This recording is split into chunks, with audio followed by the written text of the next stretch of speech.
Video देखिए कि कैसे संतोष कुमार सुमन के गाड़ी के नीचे, मंत्री जी की गाड़ी के नीचे मुसहर समाज के लोग चक्के के पास सो गए और मंत्री जी देखते रह गए।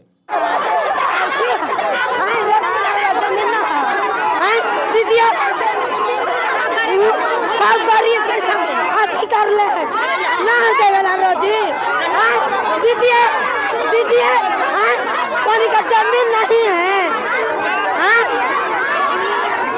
गाड़ियाँ ना है, गाड़ियाँ ना है।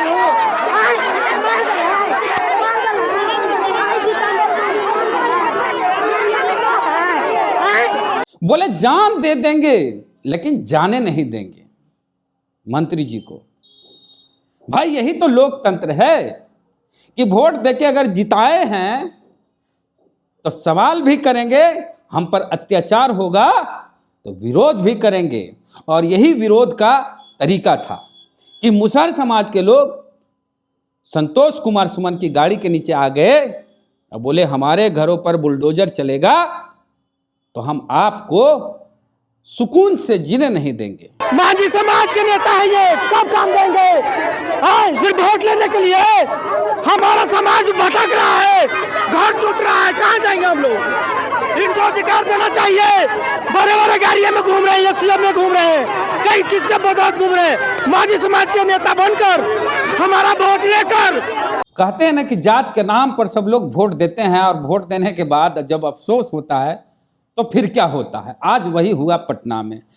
मुसहर समाज के लोगों ने अपने समाज के नेता जीतन राम मांझी, जो कि मोदी सरकार में मंत्री हैं केंद्र में और कहते हैं हम मोदी जी के चेला हैं, उनके सुपुत्र संतोष कुमार सुमन, जो कि आज तक कोई विधानसभा का चुनाव नहीं जीते, एमएलसी बन के मंत्री बने हुए हैं बिहार सरकार में, जिनकी पत्नी विधायक हैं दीपा मांझी, जिनकी सास विधायक हैं ज्योति मांझी, वही संतोष कुमार सुमन को उनकी ही बिरादरी के लोगों ने घेर लिया।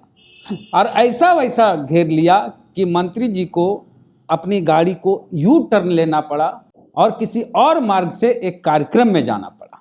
और कार्यक्रम का नाम भी आपको बता दें कि कार्यक्रम का नाम जो था मुसहर भूइयां सेवा संघ के पुनरुत्थान दिवस, अभियंता भवन बीरचंद पटेल पथ पटना। ये कार्यक्रम बीरचंद पटेल पटना में होना था और हो भी रहा था, जिसमें संतोष कुमार सुमन जा रहे थे। लेकिन संतोष कुमार सुमन को अपने आवास से बीरचंद पटेल मार्ग जाने के क्रम में बीच में ही उनके जात बिरादरी के लोग ऐसा घेरे कि उनको रास्ता बदल के दूसरे रास्ते से जाना पड़ा कार्यक्रम स्थल पर। और मांझी जी को यह बात पता चला तो मांझी जी निकले ही नहीं और कार्यक्रम में शायद पहुंचे ही नहीं। ये हाल मांझी जी के बेटे संतोष कुमार सुमन, जो बिहार सरकार में मंत्री हैं, उनकी ऐसी हालत उनकी जात बिरादरी वाले लोगों ने क्यों किया? दरअसल बिहार में चल रहा है बुलडोजर और बिहार भी धीरे धीरे होते जा रही है बुलडोजर वाली सरकार। कहा जाता है कि भले नीतीश कुमार मुख्यमंत्री हो लेकिन चल रही है सम्राट चौधरी की। और ऐसे में जो बुलडोजर चल रहा है वो दलितों के घरों पे ज़्यादा चल रहा है, क्योंकि दलित के पास ज़मीन नहीं है तो सरकारी ज़मीन पर घर बना के रहते हैं, कोई स्टेशन किनारे रहते हैं, कोई सड़क किनारे रहते हैं, आज से नहीं रहते हैं, सदियों से रहते हैं। जहाँ जगह मिलती है बांस बम्बू गाड़ देते हैं, घर बना लेते हैं, झुग्गी झोपड़ी बना लेते हैं। उन्हीं झुग्गी झोपड़ियों में मुसहर समाज के लोग रहते हैं। जब जीतन राम मांझी मुख्यमंत्री बने थे, नीतीश कुमार ने मांझी जी को मुख्यमंत्री बनाया था, तब मांझी जी ने कहा था कि नीतीश कुमार ने तो वादा किया है कि गरीबों को, भूमिहीनों को, दलितों को, खास करके दलित भूमिहीन, जो भूमिहीन दलित हैं उनको 3 डिसमिल जमीन देंगे। यह नीतीश जी ने कहा था, लेकिन हमको उनसे लंबी लकीर खींचनी है, इसलिए हम भूमिहीन दलितों को 5 डिसमिल जमीन देंगे। लेकिन न नीतीश कुमार का वादा पूरा हुआ, 3 डिसमिल जमीन भी नहीं मिली, न जीतन राम मांझी जी का वादा पूरा हुआ, 5 डिसमिल जमीन नहीं मिली।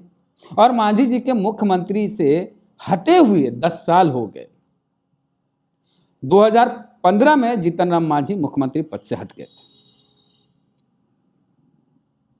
और आज तक भूमिहीनों को 5 डिसमिल जमीन नहीं मिली। और जब जमीन ही नहीं मिली तो सरकारी ज़मीन पे लोग रह रहे थे, और सरकारी ज़मीन पे जो लोग रह रहे थे उनके घरों पे बुलडोजर चल गया, और ये मुसहर समाज के लोग थे। अब ये बोले कि हमसे भोटवा ले लिए ये कह के कि 5 डिसमिल ज़मीन देंगे और 10-10 हज़ार रुपया दे के हम लोग को ठग लिए, लेकिन जब सरकार बनी तो हमारे घर पर बुलडोजर चलने लगा। इसके विरोध में मुसहर समाज के लोगों ने गदर मचा दिया। पटना की सड़कों पर बिहार सरकार के मंत्री जीतन राम मांझी, जो कि केंद्र में मंत्री हैं, संतोष कुमार सुमन, उनके बेटे को घेर लिया और दम भर ऐसी ऐसी गालियां दी जो हम बोल नहीं सकते हैं। तो संतोष कुमार सुमन जी जब सुन रहे होंगे तो उनको तो बहुत आत्मग्लानि फील हो रही होगी। कहाँ ऐसा होता है कि जिस जात के नेता होते हैं वो किसी अपने समाज के बीच जाते हैं तो उनका कितना आवभगत होता है, स्वागत होता है, माला उला पहनाया जाता है, आरती उतारी जाती है, उनके पैर छूने के लिए लंबी कतारें होती है। खैर, तो मसला यही था कि मुसहर समाज के घरों पे बुलडोजर चला, जिसके विरोध में मुसहर समाज के लोगों ने अपनी ही जात बिरादरी वाले नेता और बिहार सरकार में मंत्री संतोष कुमार सुमन, जिनके पिताजी केंद्र में मंत्री जीतन राम मांझी जी, उनको घेर लिया। मांझी जी तो जाम नहीं पाए, सारा मामला समझ गए, उसके बाद भारी बेइज्जती होती। खैर, अब आते हैं दूसरी बात कि मुसहर समाज के लोगों ने तो दिखा दिया कि भाई हमसे वोट लोगे, हमारा काम नहीं करोगे, हमको ठगोगे, तो हम भी बैठेंगे नहीं, विरोध करेंगे। और ये लोकतंत्र का बेहतरीन उदाहरण है कि गरीब लोग, अशिक्षित लोग भी अपने नेता का, मंत्री का विरोध करते हैं।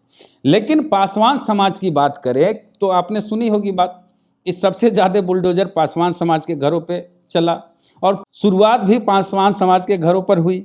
लेकिन पासवान समाज के लोग के बीच अगर चिराग पासवान चल जाएंगे तो वही आरती उतारते हैं, विरोध भी नहीं करते हैं। हो सकता है कि कहीं कहीं मीडिया में बाइट दे दे, बयान दे दे पासवान समाज के लोग, लेकिन अपने नेता के सामने उनकी जुबान नहीं खुलती है, विरोध नहीं करते हैं, विरोध दर्ज नहीं करते हैं, जिसकी वजह से पासवान समाज की स्थिति दयनीय होती जा रही है। कहीं कहीं घटनाएं हो रही है, आपराधिक घटनाएं, पासवान समाज को प्रताड़ित किया जा रहा है। तो पासवान समाज के लोग भक्त बन गए हैं चिराग के, जिसका उनको नुकसान हो रहा है, और ऐसे ही नुकसान होते रहेगा तब तक जब तक कि वो मुसहर समाज से सीख ना ले। तो मुसहर समाज से पासवान समाज को सीखने की ज़रूरत है कि अगर हमारे नेता हमारे साथ गलत करते हैं या गलत होते चुपचाप देखते हैं तो हम उनका विरोध करें। खैर, तो पूरा जो मसला हुआ इसमें संतोष कुमार सुमन की, और जाहिर सी बात है कि उनकी इमेज को धक्का लगा, और मांझी जी तो पहुँचे ही नहीं कार्यक्रम में। तो पूरा जो घटनाक्रम है इसको लेके आपकी क्या राय है, प्रतिक्रिया कमेंट में दे।